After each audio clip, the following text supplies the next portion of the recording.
살아가는 이 시대가 참 스트레스가 많죠.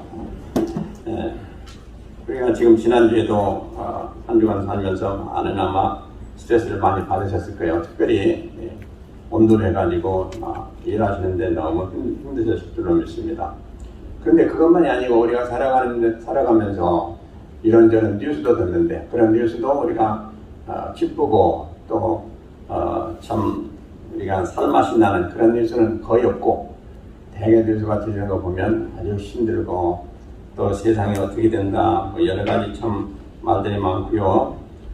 우리를 기쁘게 하는 것보다 오히려 많은 힘을 주고 또 억압하는 그런 분위기가 지금 돼가고 있습니다. 우리는 이 세상에서 무엇을 구하려고 한다는 것은 아예 기대도 말라라고 성경은 말씀하고 있습니다. 우리는 오직 하늘나라의 소망을 두고 하나님께서 우리에게 무엇을 주시느냐에 따라서 우리는 기뻐할 수도 있고 또 우리가 그것을 가지고 참 쓸 수도 있고 하는 그런 여러 가지를 말씀해 주시고 계신데, 우리가 오늘 제목이 뭡니까? 어떻게 사시렵니까? 여러분들은 어떻게 사시렵니까? 지금 점점 마지막 때가 돼가고 또 지금 바이러스도 또 창궐하고 있고 여러 가지 보면 전부 다 우울한 그런 기사고요. 우리가 어떻게 살아야 될지 때로는 막막하기도 하고 참 마음도 많이 무거울 때가 많이 있습니다. 그래서 오늘 어떻게 사시렵니까? 라는 제목 가지고 서로 살펴보면서 참으로 우리가 살아갈 때에 우리가 살아가는 목적이 무엇이고 왜 살아야 되는 그 이유가 무엇인가를 확실히 알면 우리가 살아가는 삶 가운데 힘이 날 줄로 믿습니다. 그래서 오늘 모쪼록 그런 깨달음과 은혜가 임하여서 우리가 살아가는 삶, 그것이 어려운 것이 아니고 또 짜증나는 것도 아니고 또 너무 또 두려운 것도 아니고 참으로 매일 기쁘고 감사하고 또 힘을 낼 수 있는 그런 삶이 되시기를 먼저 주의 이름으로 축원드립니다. 아멘. 자, 먼저 우리가 어떻게 사느냐에 대해서 가장 중요한 것은 내가 누구냐 하는 것을 아는 것입니다. 내가 지금 누구냐 하는 것을 알아야 돼요.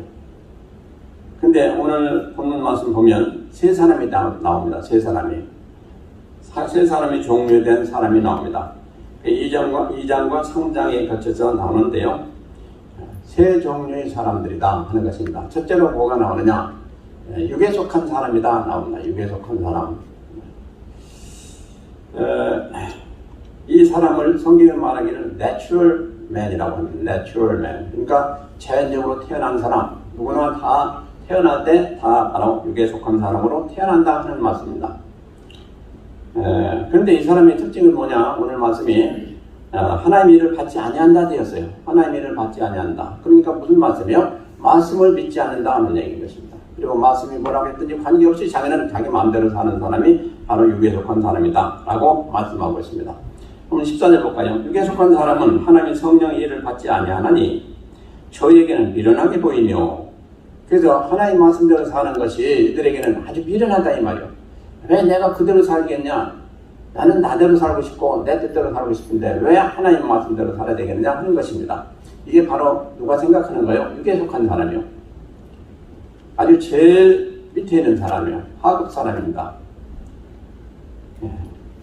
그리고 구원의 진리라든가 또 하나님의 말씀이라든가 성령의 감동과 말씀이라든가 이런 건 아예 거리가 먼 사람이요. 알 수가 없어요. 그리고 그런 것을 알 수가 없습니다. 또 받지도 못했습니다. 그러면서 이런 영적으로의 불만함이라 그랬어요. 그러니까 우리가 이런 모든 이것은 영적인 일인데 그것을 미련하게 보고 깨닫지도 못하니 이런 사람하고는 우리가 지금 현재 우리는 대화가 안 되는 사람들이죠. 근데 우리의 옛날 모습이 바로 이랬다 하는 것입니다. 육적인 사람이었다 하는 것입니다. 그래서 이 세상에서 모든 사람들 처음에 태어날 때 바로 이렇게 태어나요. 육에 속한 사람으로 태어나요. 그러다가 이제 하나님 은혜 받으면 변화되지 않습니까? 그래서 이런 사람들의 특징이 뭐냐 하니까 다 육신적인 것을 갖기를 원합니다. 내가 어떻게 하면 편하고 좀 즐겁고 기쁘고 또 이 세상을 살면서 잘 살까 하는 것이 가장 그들에게는 주된 그런 목적이고 이유가 되는 것입니다. 그래서 그들에게는 뭐가 있느냐? 성경에 말씀하시기를 그들은 가장 중요한 세 가지가 있는데 뭐냐면 육신의 정욕, 안목의 정욕, 이성의 자랑을 따라서 살아간다. 이런 사람들이다. 그러니까 이 세 가지가 다 누구에게나 있었는데 우리에게는 그것을 다 이제 버리고 변화시킨 하나님 은혜 가운데 우리가 살아가야 되겠죠. 자, 육신의 정욕, 안목의 정욕, 이성의 자랑. 이것은 하나님께로부터 온 것이 아니라고 말씀하신 거였어요. 그럼 어디서 왔느냐? 세상에서부터 온 것이다. 이렇게 말씀하고 있습니다. 그러니까 세상에 주는 것 모든 것이 다 이 세 가지 안에 있어요. 근데 이것이 또 반면에 뭐냐 하니까 이게 제일 근원입니다. 이게. 그러니까 육신의 정욕, 안목의 정욕, 이성의 자랑 이것 때문에 죄가 생기는 거예요. 여러분들. 죄를 칠 수밖에 없는 게 바로 이 세 가지 때문에 짓게 되는 거죠. 육신적으로 좀 잘 돼보겠다. 잘 먹고 잘 살아가야 되겠다. 육신의 정욕, 안목의 정욕, 내가 좀 아름답고 남에게도 잘 보이고 또 내가 무엇이든지 아름다운 건 내가 좀 취하고 싶다. 이 모든 거 다 욕심이에요. 그리고 이성의 자랑, 세상 사람인데 내가 남보다 잘 돼야지. 근데 자랑을 끓여가지고 있어야 살맛이 날 것이 아니냐. 그래서 자녀 자랑도 하고 아내 자랑도 하고 남편도 자랑도 하고 나는 또 이만큼 배웠다는 자랑도 하고 많이 가졌다는 자랑도 하고 이런 자랑이 있어야 좀 살맛이 난다는 것이죠. 이것이 바로 육적인 사람의 특성이라는 거예요. 자, 성도 여러분, 우리가 지금은 아니겠지만은 우리가 얼마 전까지만 해도 거듭나기 전에 바로 요것 때문에 살아왔습니다. 우리는 요것을 목적으로 살아왔어요. 근데 그것이 이제 다 무너지고 변화돼서 우리가 오늘날 이렇게 하나님을 섬기게 된 것입니다. 근데 그걸 무너뜨린 것은 누가 무너뜨렸습니까? 우리는 절대로 무너뜨리지 않습니다. 왜? 우리는 그게 좋은데 왜 무너뜨립니까? 근데 우리가 하나님 믿을 때 하나님의 영이 우리 안에 들어오셔가지고 우리를 완전히 바꿔놓으셨어요. 그거 이제 싫어해요.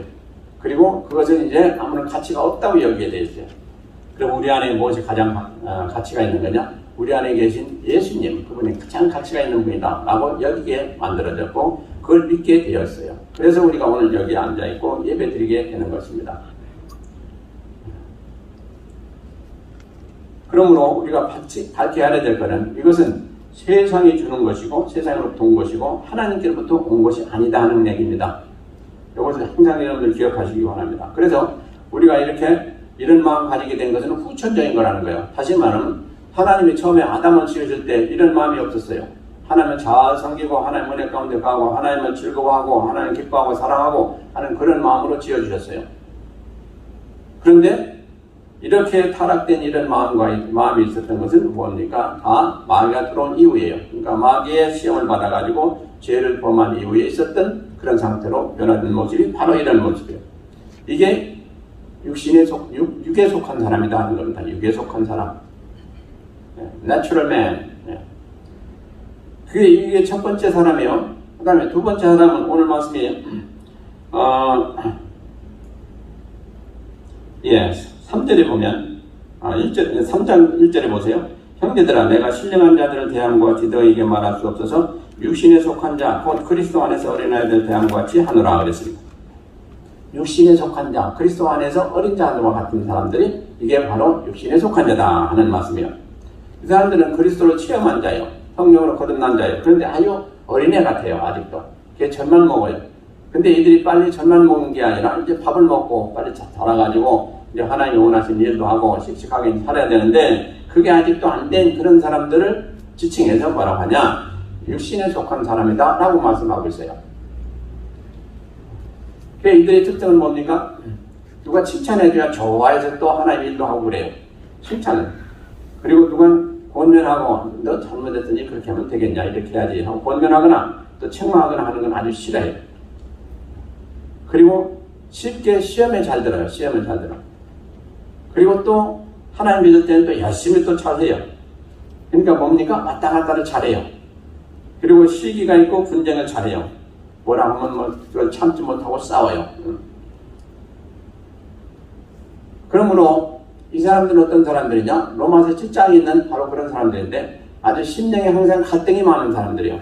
어떤 때는 그렇지 하나님을 믿어야지 하나님을 사랑해야지 그러고 또 잠시 잘해요. 그러다가 좀 뭔가 좀 틀려지면 그걸 까마득 잊어버리고 또 내가 내가 옛날로 살아갔던 그 삶으로 돌아가서 또 살아요.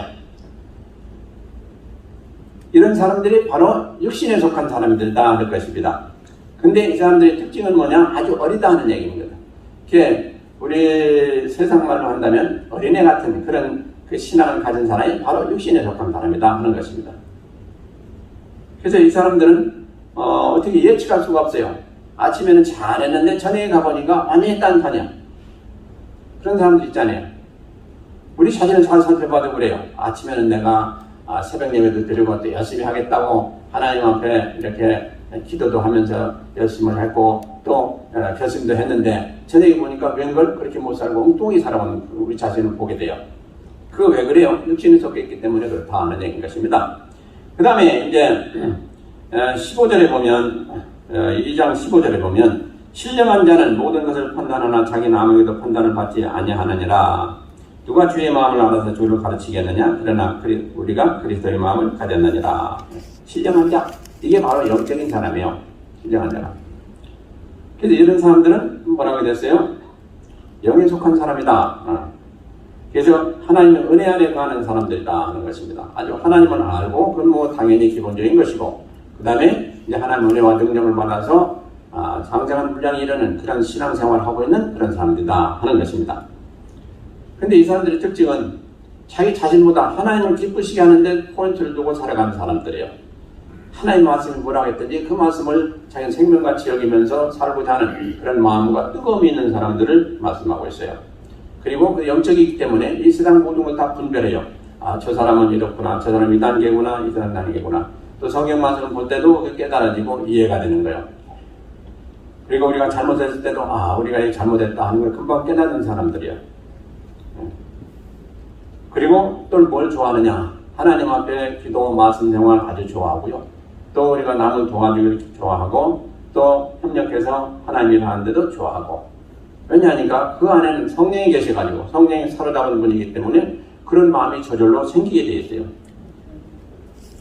그 무엇보다도 중요한 건 분별 능력이 있어요.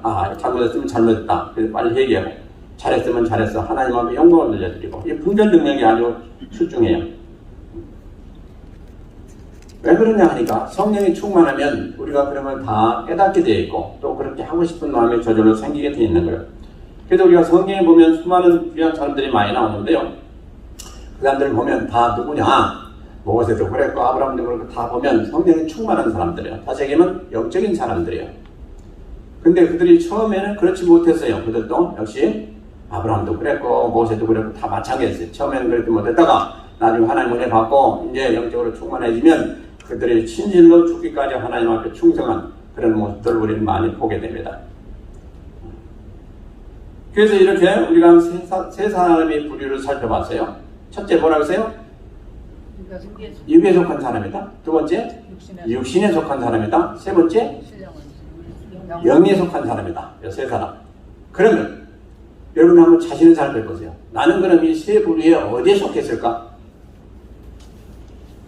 어디에 속해 있다고 보십니까, 여러분? 하나하나 다 아시겠죠? 뭐 구체적으로 얘기를 안 해도 나는 여기에 지금 머물고 있구나. 여기에 육에 속해 있는 사람은 없을 거예요. 그러나 육신에 속해 있는 사람은 아마 있을 것지도 모르겠어요.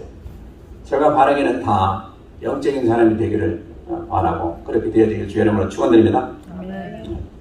그러면 우리가 참으로 훌륭하고 흠모하는 사람 중에 하나가 있는데 그 사람이 누굽니까? 오늘 이 말씀을 쓴 사람입니다. 사도 바울이에요. 그럼 사도 바울에 대해서 한번 살펴볼까요? 사도 바울에 대해서 잠깐 살펴보면 사도 바울이 하나님 믿기 전에 사도 바울과 믿은 후에 사도 바울을 우리는 살펴보면 금방 이게 이렇구나 하고 금방 깨달아질 줄로 믿습니다. 자, 믿기 전에 사도 바울을 살펴보면 그는 어디서 났느냐? 예국인 길리기아 다소성에서 났어요. 그러니까 그 당시에 디아스포라 유대인들 중에 하나였겠죠. 나가지고 낳을 때부터 시민권을 가졌어요. 로마 시민권을 가졌어요. 그러니까 자기 부모가 대단히 훌륭한 사람이라는 알 수가 있어요. 낳을 때 자기 부모는 이미 시민권을 가지고 있었고 시민권 갖는다는 게 보통 일이 아닌 거예요. 그래서 총독도 자기도 시민권을 갖는데 그걸 많은 돈을 주고 샀다고 그랬어요. 로마 총독도. 그런데 하물며 이렇게 이방인이 로마 시민권을 가진다. 더군다나 태어날 때부터 그 시민권자가 다 이건 보통 복이 아닙니다. 그리고 8일 만에 할례를 했어요. 정확하게 아주 유대교적인 그런 가문에서 태어난 것을 우리가 알게 됩니다. 그리고 이제 교육을 받았는데 교육은 뭐라고 됐습니까? 누구 밑에서 받았어요? 가말리엘이라면 그 당시에 석학이요. 아주 그들 유대인들이 치는 최고의 선생이요. 그 가말리엘 문화에서 교육을 받았어요. 그러니 뭐 율법에 대해서는 뭐 해박한 거죠. 뭐. 그래가지고 유대교에 대해서 아주 광신적인 사람이요. 유대교를 하면 꺾어 죽는 사람. 그 율법에 열심을 다했다라고 성경이 기록하고 있습니다. 율법에 열심 있는 사울. 그러니까 좋죠. 율법에 열심 있는 거. 그리고 이제 사회적인 위치로 보면 그가 뭐였어요? 바리새인이요. 바리새인은요 아주 그 특수계층입니다. 그리고 사람들이 다 아주 존경하고 하는 그런 부류에 속해 있는 사람인데 숫자도 아주 적어요.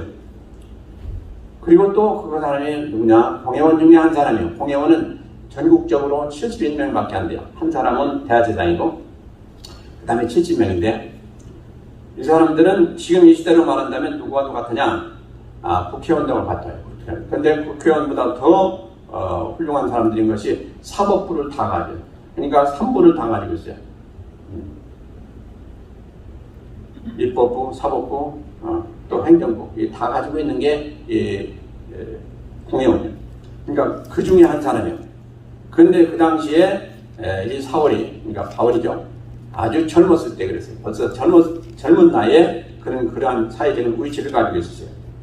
그러니까 세상 사람들이 다 볼 때 참으로 유망한 사람이다, 유망한 젊은이다 라고 이렇게 보면서 아주 흠모하는 그런 사람이 바로 사울이었습니다. 바울이죠. 그런데 이 사람이 크게 잘못한 게 뭐냐? 그리스도인들은 심히 핍박했어요. 그냥 잡아가고 그냥 때리고 또 심지어 죽이기까지 하는 그런 잘못을 저지른 그런 사람이었어요. 그래서 스데반 죽이는데도 앞장서가지고 그 증인으로서 그래도 가표를 던진 사람이 바로 이 사울이에요. 그래서 수많은 그리스도인들에게는 아주 적과 같은 아주 싫어하는 그런 인물이 바로 누구였느냐? 사울이었어요. 그러니까 전신인 바울이에요. 이런 사람이 누구냐? 바로 우리가 지금 이 말씀을 보고 하나님이 그토록 귀하게 쓰셨던 바울이라 이 말씀인 거죠. 이 사람이 왜 이렇게 됐느냐? 하나님을 진실로 알기 전에 있었던 그런 사람이기 때문에 그럴 수밖에 없었다는 것이죠. 그러면 회심 후에는 바울이 어떻게 됐느냐 하는 것을 우리가 살펴보면 금방 나와요. 그가 회개하고 주를 받아들이고 그 후에 사울이 변해서 바울이 됐을 때의 그 모습은 얼마나 천지차이로 다른가를 우리가 알 수가 있어요. 그 사건을 사도행전 9장에서 자세히 말씀하고 있습니다. 어떻게 됐습니까? 이제 사울이 대제사장들한테 권한을 받아가지고 믿는 사람들을 많이 잡아다가 족치고 그냥 구금하고 하는 그런 일을 하기 위해서 다메섹 성을 향해서 가고 있는 도중에 있었어요. 근데 그 정오였다고 그랬어요. 거기 다메섹 성을 갔는데 갑자기 하늘로부터 강한 빛이 발하면서 그 사울이 그냥 그것을 바라보는 순간에 눈이 멀어버렸어요. 너무 강했기 때문에. 눈이 멀었는데 그때 그 순간에 하늘로부터 음성이 냈어요. 사울아, 사울아, 네가 왜 나를 핍박하느냐? 그래서 그런 큰 음성이 들렸어요. 그러자 사울이 주여 유신이니까 그랬어요. 그러니까 또 음성이 막 나는 네가 핍박하는 예수라 그랬어요. 아유, 깜짝 놀란 거죠. 자기가 지금까지 그 예수 믿는 자들 다 잡아 죽이고 막 그냥 엄청난 일을 했는데 그 바로 나타나신 분이 주님이시다. 이때 이 사울에게는 얼마나 충격적이겠습니까? 그런 사건이 있었어요. 그런데 이제 지금 사울과 주님이 교통했었죠. 사울은 이제 그걸 다 알고 있다 이 말이죠. 근데 같이 간 사람들, 또 거기 있던 사람들은 무슨 소리가 우레 같은 소리만 들렸을 뿐이지 뭔지 아무도 알아듣지 못했어요. 바로 여기에 참 우리가 깨달아야 됩니다. 우리는요, 말씀 받을 때도 그렇고 은혜 받을 때도 그렇고 옆에 사람은 받았는데 왜 나는 받지 못했느냐? 옆에 사람은 이렇게 깨닫고 하나님은 차 섬기는데 왜 나는 깨닫지 못하냐? 왜 그럴까요? 이걸 한번 깊이 생각해 보시기 바랍니다. 다 하나님 은혜 주실 만한 자에게 주시고 안 주실 자는 안 주세요. 지금도 여러분들이 지금 말씀을 듣고 있습니다.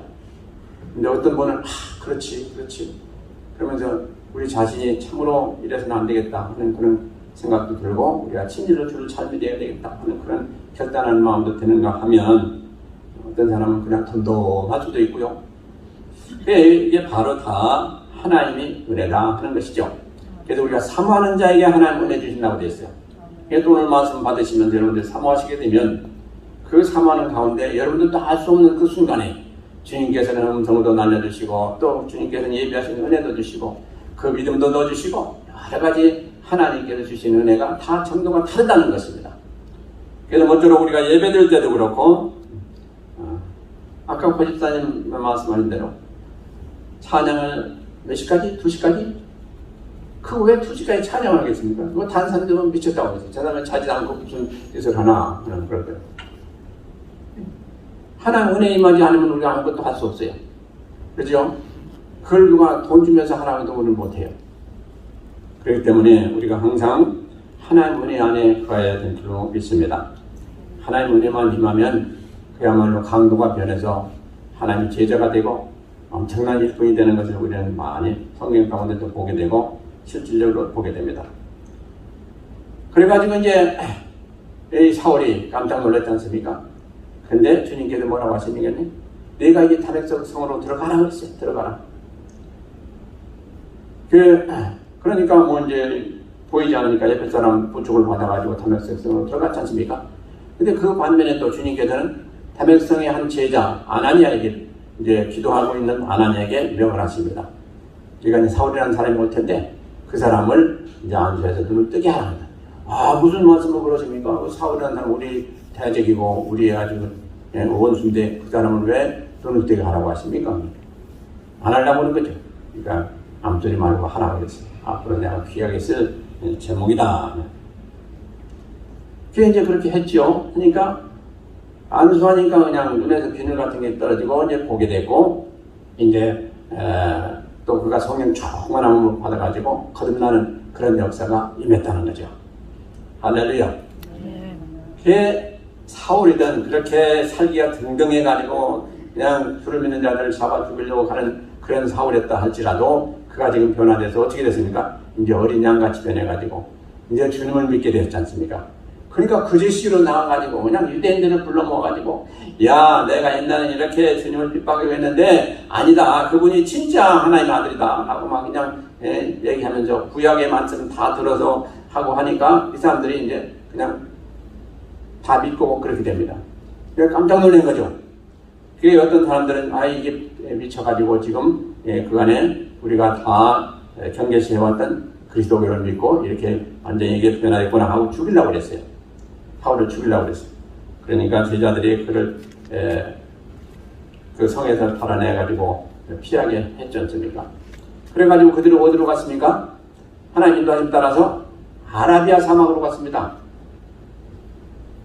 그래가지고 거기서 3년 동안 그래서 성경에 나와요. 3년 동안에 거기서 예수님하고 교통하면서 예수님부터 다 배웁니다.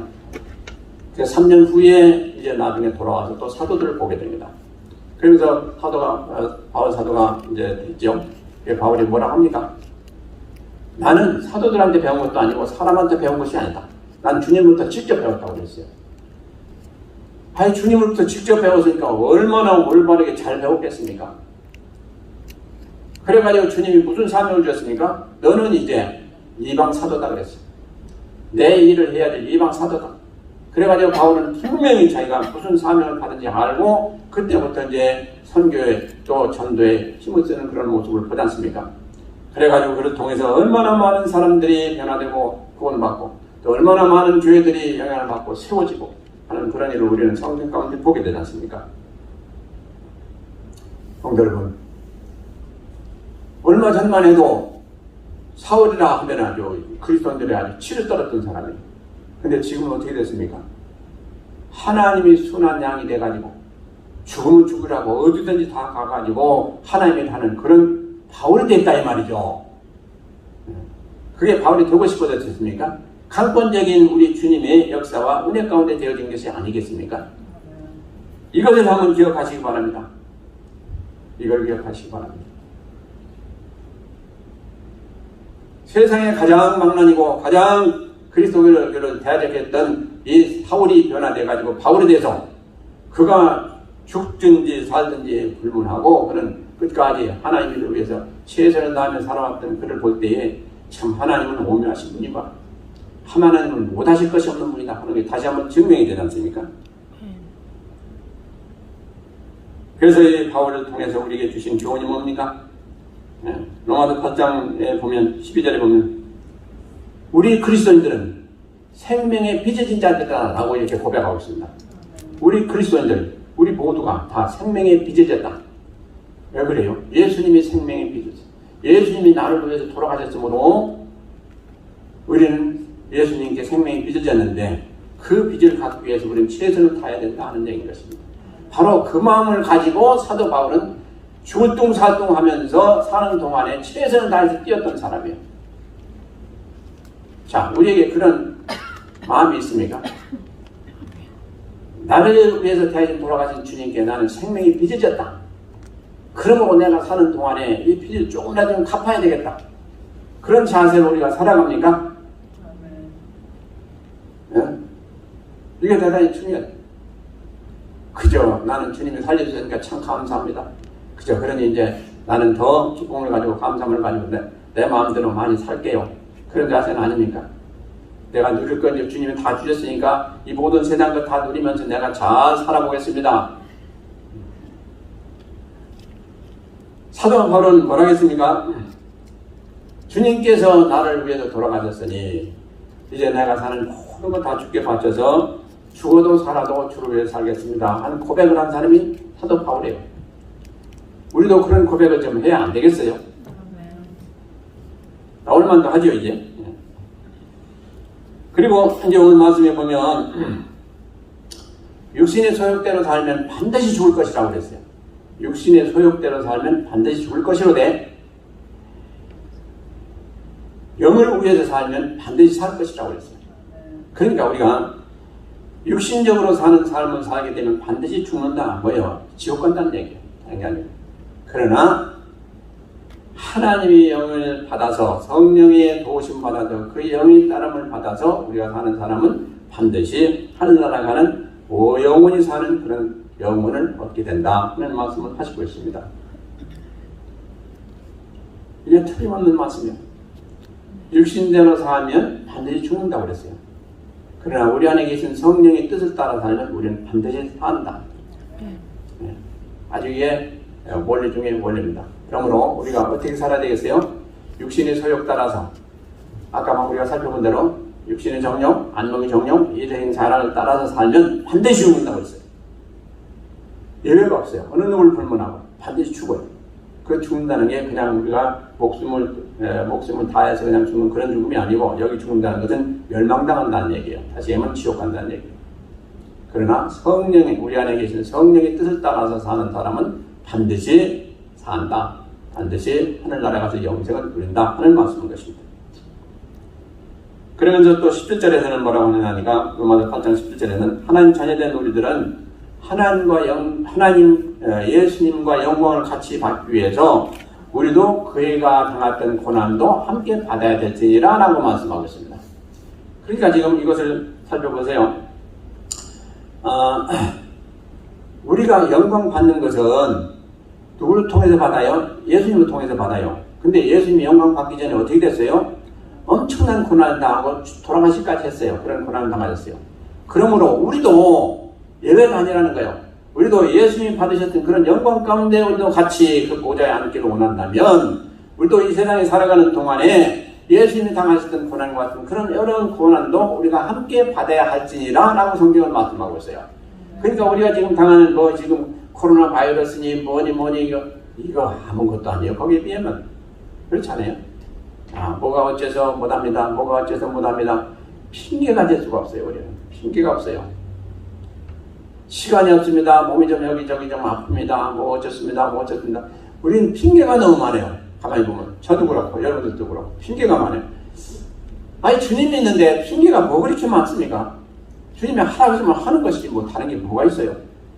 나와서 예배 드리라 하면 나와서 예배 드리는 것이고 하나님이 좀 하라 하면 하는 것이고 하지 뭐가 그렇게 핑계가 많습니까? 네? 우리가 한번 살펴봐야 돼요. 그래서 이렇게 사도 바울은 이것을 다 깨달았기 때문에 자기가 살든지 죽든지 자기는 주님 것이다. 그러면 내 것이 아니다 그랬어요. 주님 것이다. 그래 나를 어디 보내시든지 뭘 하라고 하시든지 나는 관계없이 그걸 다 하겠노라 했어요. 이런 결단을 가지고 행한 사람이 바로 사도 바울이.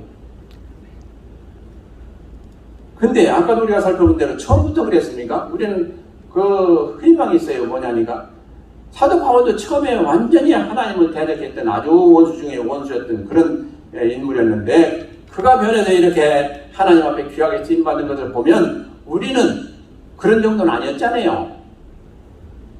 하나님을 대적하는 정도 있었다 할지라도 그런 정도는 아니었잖아요 이 말이에요. 그럼 우리는 더 찬스가 더 많은 것이죠. 우리는 더 훌륭한 일을 할 수가 있는 것이죠. 자, 그래서 우리가 이제 지금까지 지금 살펴보기를 원하는 건 성도의 삶의 자세가 어떻게 돼야 되겠느냐 하는 것을 한번 잘 살펴보고자 합니다. 첫째로 우리 성도의 가장 중요한 것은 넘버원이 뭡니까? 우리가 가장 하나님께 대한 자세로서 어떤 자세를 가져야 되는 게 가장 중요합니까? 예, 하나님 영광에 대한 하나님을 사랑하는 겁니다. 이게 가장 액티브하게 중요한 거예요. 하나님을 사랑하는 거예요. 신명기 6장 5절에 뭐라고 말씀합니까? 너희가 마음을 다하고 성품을 다하고 힘을 다하여 주 너희 하나님을 사랑하라. 이것은 무슨 얘기입니까? 네가 목숨을 다하기까지 하나님을 사랑하라 하는 그런 얘기인 것입니다. 그러면 하나님이 욕심쟁이십니까? 우리가 목숨 바치기까지 하나님을 사랑하라고 했으니 이 세상에 누가 그렇게 할 수 있을까? 라고 생각하지 않습니까? 근데 우리가 목숨 바치기까지 하나님을 사랑하면 그 사람은 이미 구원받은 사람이에요. 구원받지 못하고는 그 일을 할 수가 없어요. 그러니까 하나님은 우리에게 그 말씀을 주신 건 무슨 얘기냐? 네가 구원받으라 하는 얘기인 것입니다. 네가 구원받기 위해서 하나님을 사랑하라 하는 그런 얘기인 것입니다. 그러니까 하나님은 사랑을 우리가 안 해도 하나님은 얼마든지 다 누리시면서 사는 분이에요. 우리가 하나님을 사랑하라는 건 우리가 하나님을 사랑함으로 인해서 가장 귀한 것, 영생을 얻을 수가 있는 그 길이 바로 열리기 때문에 우리에게 하나님을 사랑하라고 한 거예요. 아멘이십니까? 이걸 알아야 돼요. 우리는. 왜 하나님이 자꾸 뭘 바치라고 하느냐? 이 바치는 데 뭐가 있습니까? 우리 마음이 같이 가는 거예요. 마음의 가치가. 그러니까 내가 내 마음을 좀 가져야 되겠다는 거야. 우리의 마음을 하나님께 드리면 얼마나 안전합니까? 죄질 이유도 없고 흔들릴 이유도 없고 하나님 붙들어 주시는데 그렇기 때문에 하나님은 그렇게 하라는 거예요. 하나님 뭐가 부족해서 자꾸 우리에게 바치라고 합니까? 아니거든요. 우리 마음을 사로잡으려고. 그래서 내 물질이 있는 곳에 내 마음도 있다고 그랬잖아요. 그렇기 때문에 하나님은 우리에게 자꾸 우리에게 귀하게 여기는 게 있으면 나에게 바쳐라 이렇게 말씀하신 거예요. 하나님은 다 있어요. 우리가 안 바쳐도. 근데 우리가 가장 안 하려고 이렇게 하지 않습니까? 그래서 우리가 이런 지지를 깨닫고 보면 우리가 너무너무 부족하구나 하는 깨닫았습니다. 그래서 하나님을 사랑하면 그 사람은 이미 하나님의 아신 바 되었으니 성경은 그렇게 말씀하죠. 아신 바가 되었어요. 아신 바가 되었다는 건 뭡니까? 이건 벌써 하나님과 하나가 됐다는 얘기요. 내가 내 이름으로도 모세 그랬잖아요. 우리가 지난번에 살펴본데 나는 모세 내 이름으로도 내가 너를 안다. 그 정도는 우리가 돼야 되지 않겠어요? 그러니까 우리가 그렇게 하나님과 가까이 가야 돼요. 친근한 하나님과 사이가 돼야 돼요. 하나님 멀리 계신 분이다. 내가 아무리 소리칠라 외쳐도 하나님 들으실까? 그런 감각이 있는 사람은 지금 멀리 믿음이 간 사람이에요. 내가 조용조용 얘기해도 하나님 다 듣고 계시지. 내가 그렇게 한 거냐 묵상 기도해도 하나님 다 알고 계시지. 이게 진짜 믿음 있는 사람이죠. 그래서 항상 하나님이 내 안에 계시고 내가 하나님 안에 있고 이것도 항상 체험하면서 은혜 가운데 사는 사람. 이게 하나님 사랑하는 사람이에요. 하나님을 사랑하게 되면 어떡하십니까? 저절로 순종하게 되죠. 아야, 내가 사랑하는 사람이 말인데 내가 그걸 안 듣습니까? 순종하고 그 하나님을 기뻐하고 또 그 하나님이 또 원하시는 걸 내가 하게 되고 그것도 어떻게 해서요? 자원하는 마음과 억지로 하는 게 아니에요. 자원하는 마음 가지고 하게 돼 있어요. 그러니까 사랑이라는 게 이렇지 않습니까? 그 다음에 우리는 주를 위해서 사는 삶이 됐으면 참 좋겠습니다. 왜냐? 우리가 지금 현재 살아있는 것은 주님이 나를 위해서 살리셨기 때문에 살아있어요. 지금 그렇지 않아요? 그렇기 때문에 우리가 살아가는 삶은 뭐냐? 바로 주를 위해서 사는 삶이 합당하다 하는 그런 결론이 나오는 것입니다. 주님께서 뭐라고 말씀하셨던데 내가 하기 어려워도 그걸 하기로 최선을 다하는 그것이 바로 우리의 자세다 하는 것입니다. 그래서 사도 바울이 고백했듯이 사나 죽으나 난 주의 것이다. 주님께서 나를 죽이시든지 살리시든지 관계없이 나는 그저 하나님만 따라갈 뿐이다. 하나님의 일만 할 사람이다. 또 하나님이 원하시는 일을 할 사람이다. 라고 이렇게 아예 다 하나님께 의지하고 사는 사람이 사도 바울이에요. 나는 자, 여러분 한번 깊이 생각해 보세요. 사나 죽으나 나는 하나님 것이다. 이러면 어떤 사람이에요? 완전히 하나님께 의지한 사람이에요. 하나님 소유가 된 사람이 이런 고백할 수가 있는 거예요. 나는 사나 죽으나 내 것이다. 그런 사람은 큰일 나는 사람이에요. 나에게는 천국 갈 수 있는 능력이 없어요. 그렇기 때문에 나는 사나 죽으나 하나님 것이다 라고 하는 사람은 살아도 죽어도 천국은 이미 따는 사람이요. 아는 거겠어요. 그렇기 때문에 이런 마음 자세부터 여러분들이 바꾸시길 바랍니다. 그리고 그 다음에 고린도전서 11장 1절에 보면 내가 그리스도를 본받는 것 같이 너희는 나를 본받으라 이렇게 말씀하고 있어요. 내가 그리스도를 본받는 것 같이 너희도 나를 본받으라. 이게 사도 바울이 우리에게 권면하는 말씀이에요. 이게 무슨 말씀입니까? 네. 참 얼마나 담대합니까? 자, 사도 바울은 예수님을 본받았다는 거예요. 본받았다는 거예요. 근데 그 예수님이 본일 우리가 세 가지만 따져보면 뭐라고 볼 수가 있어요? 하나님께서 예수님을 보내실 때 적극적으로 순종해서 오신 분이요. 나 안 가겠습니다 하면 어떻게 되겠어요? 큰일 나잖아요. 내가 가서 저들을 구원하죠 하고 영이신 하나님이, 영이신 예수님이 몸을 입고 오신 거예요. 그때부터 예수님은 하나님이 아니시고 이제 이 인간이고 하나님이신 그 두 그릇 다 입었기 때문에 그냥 부자유스럽게 살으신 분이야.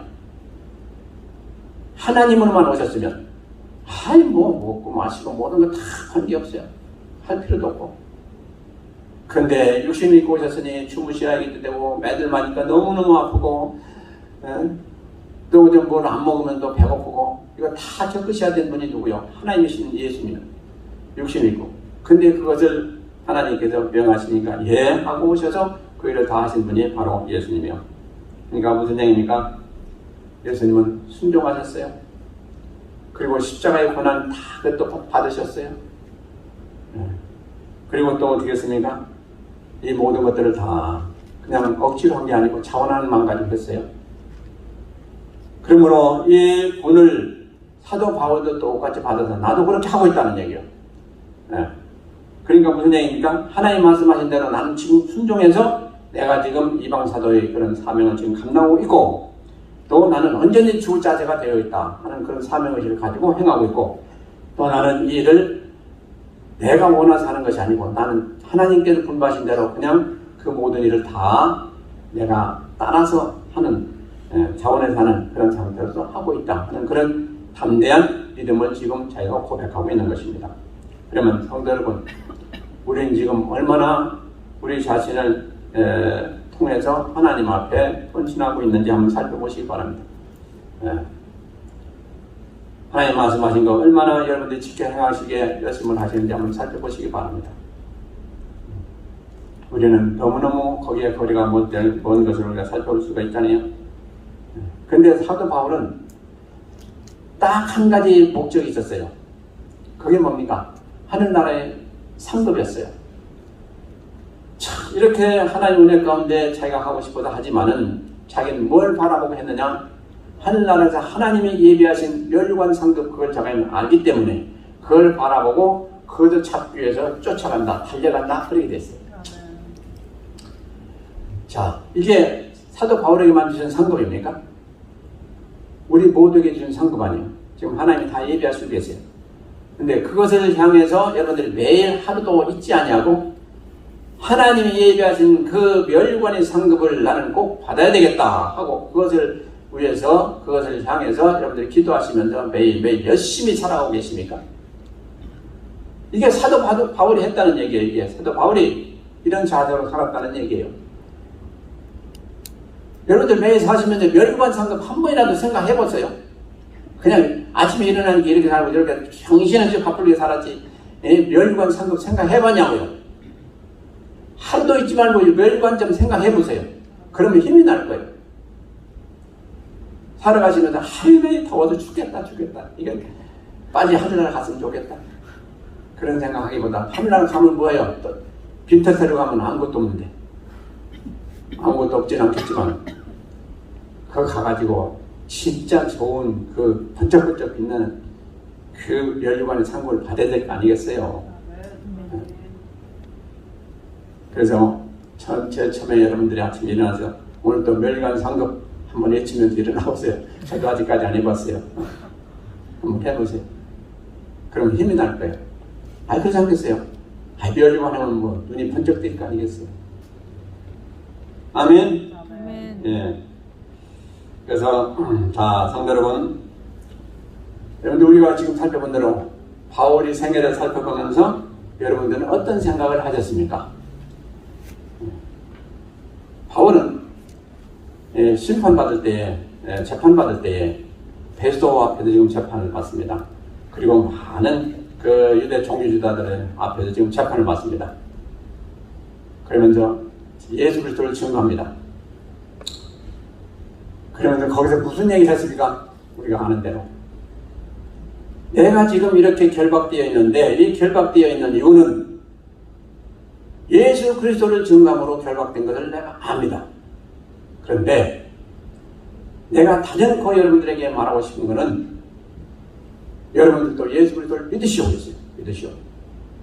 내가 지금 현재 결박 중인 것 외에는 여러분들이 나와 같이 되기를 바랍니다. 하고 그들에게 선포를 했어요. 그러니까 그들이 뭐라 했습니까? 예수도가 야, 또 기쁜 학문이 너를 아주 미치게 만들었구나 그랬어요. 미치게 만들었어요. 그러니까 무슨 얘기야 다시 너 미친 사람이구나 이랬어요. 그러니까 내가 미친 사람이고 내가 올바른 정신 있는 사람입니다 하고 그랬어요. 성도 여러분, 이 말씀 가운데 우리는 크게 깨달아야 됩니다. 우리는 하나님 앞에 미치길 바랍니다. 하나님 얘기만 나오면 미친 사람같이 되어서 그 하나님을 사랑하고 그 하나님을 향해서 그 마음을 가지고 돌진하시길 바랍니다. 이것이 가장 복된 사람이라는 것입니다. 하나님 얘기만 나오면 그냥 하나님에 대해서 미친 거야. 그냥. 누가 뭐라든 관계없이 하나님이 최고예요. 그렇게 되어지게 좀 소원하는 마음이 없습니까? 아멘이십니까? 아멘. 다 그리 되시길 주의 이름으로 축원드립니다. 아멘. 기도하시겠습니다. 하나님 아버지